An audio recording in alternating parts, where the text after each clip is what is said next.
My response, first of all, is that the Arab initiative is the initiative of all the Arabs, all of them. It is not an individual music coming from this side or that side. This is a collective, a unanimous initiative.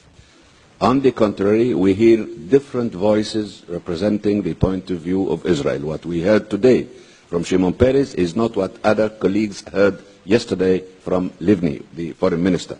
There are either reluctance or this is the new policy to send different signals and procrastinate as much as you can. But anyway, we wait for what Shimon Peres has said, that there is something they are going to offer. Therefore, there is something serious that they are going to put on paper and address it to. You see that as a commitment now? Excuse me? You see that as a commitment now from Israel? Well, I hope he was telling us a policy line, a government policy line, not just an analysis.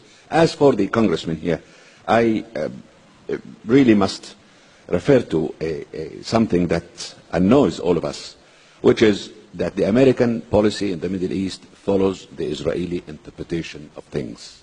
Whatever Israel says, it is taken as if this is indeed the situation. So Israel considers Hamas as a terrorist organization, so Hamas is a terrorist organization. For us, it is not a terrorist organization. For us, it is an elected party and member of a national unity government. The phrase the congressman has mentioned with a government in the morning and a terrorist organization at night, this of course is not true at all. The things are not conducted that way. And the point raised by Saib, and I'm going to stress it again, the problem is not Hamas. The problem is not Iran, as Shimon was saying. The problem is the military occupation of the occupied territories. This is the situation. This is the issue. Let us not forget that the point number 1 up until point number 100 is the existence of foreign military occupation. Therefore, there will be violence. How come that an occupation, and a violent occupation for that matter, a violent occupation, and you need to get from all the Palestinians just a certificate that, okay, we are going to sit tight and let Israel do what it wants to do, and it is doing in the occupied territories, using violence also. Having said that, I have two observations. Number one, that we are definitely, all of us, on the Arab side, against harming civilians, be them Israelis or Palestinians. That's number one.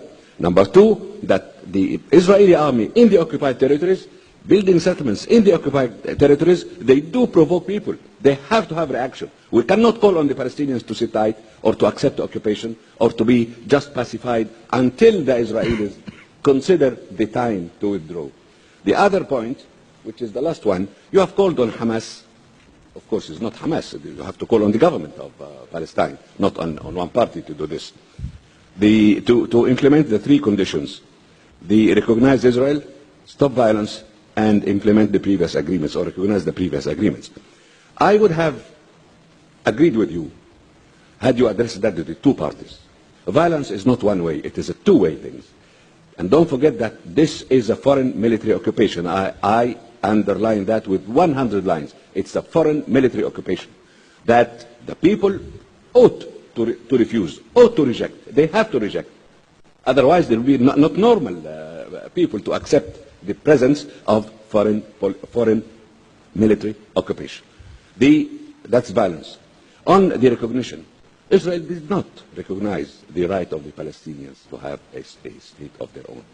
Just statements like the one we heard today. But there is nothing at all, a document that says so on their part. So why do you call on one party to recognize Israel and don't call on Israel to recognize the other party?